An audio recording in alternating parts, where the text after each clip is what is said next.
வணக்கம் 90s electrician and plumber. இன்றைக்கி பார்த்தீங்கன்னா ஒரு கம்ப்ளைண்ட் ஒர்க் தான் பார்க்க வந்திருந்தோம். அதாவது 5 ஹெச்பி கம்ப்ரஸர் வந்து பார்த்திங்கன்னா மோட்ரு போட்டிருக்காங்க, தண்ணி வரலன்னு சொல்லிட்டு நம்மளை கூப்பிட்ருந்தாங்க.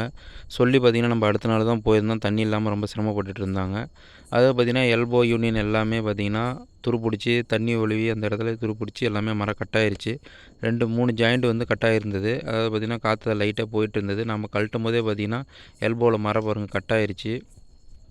எல்லாமே ரொம்ப இத்து போயிருந்தது. அதுக்கெல்லாம் பார்த்திங்கன்னா புதுசாகவே எம்எஸ் யூனியனு, அதாவது அதுக்கேற்ற மாதிரி பேரல் நிப்பில் எல்லாமே நம்ம போய் கடையில் போய் வாங்கிட்டு வந்துட்டோம். வாங்கிட்டு வந்துட்டு பார்த்திங்கன்னா அதுக்கு கவரிங் பைப்பு, அதாவது குழந்தைங்க வந்து மெரிச்சாலோ இல்லை யாராவது யூஸ் பண்ணாலும் மேலே அந்த கம்ப்ரஸர் ஓடும்போது 20 அடிக்கு பார்த்திங்கன்னா ஃபுல்லாக ஹீட்டாக தான் இருக்கும்.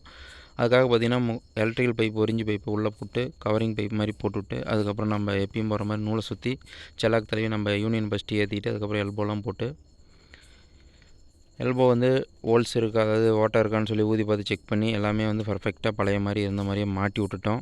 அதாவது பார்த்திங்கன்னா நூல் சுற்றி போட்டு நம்ம போட்டோம்னா கம்ப்ரஸர் லைனுக்கு ரொம்ப கிரிப்பாக இருக்கும். அதனால் ஏர் லீக்கேஜ் ஆகாது. யூனியனும் பயன்படுத்தாச்சு, அதாவது டெப்லானும் பயன்படுத்தலாம்.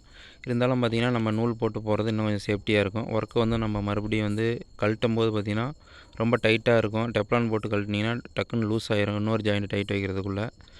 பழைய மாதிரி இருந்த மாதிரி எல்லாமே டேப் அடிச்சு விட்டு நம்ம துருப்பிடிக்காத மாதிரி எல்லாம் பர்ஃபெக்டாக பண்ணிட்டு மோட்டர் ஆன் பண்ணோம். ஏர் லாக் பண்ணிட்டு ஏர் லீக்கேஜ் எதுவும் இல்லைன்னு கன்ஃபார்ம் பண்ணோன்னே மோட்டர் ஆன் பண்ணி தண்ணி ஏற்றி மேலே தண்ணி வருதான்னு செக் பண்ணோம்.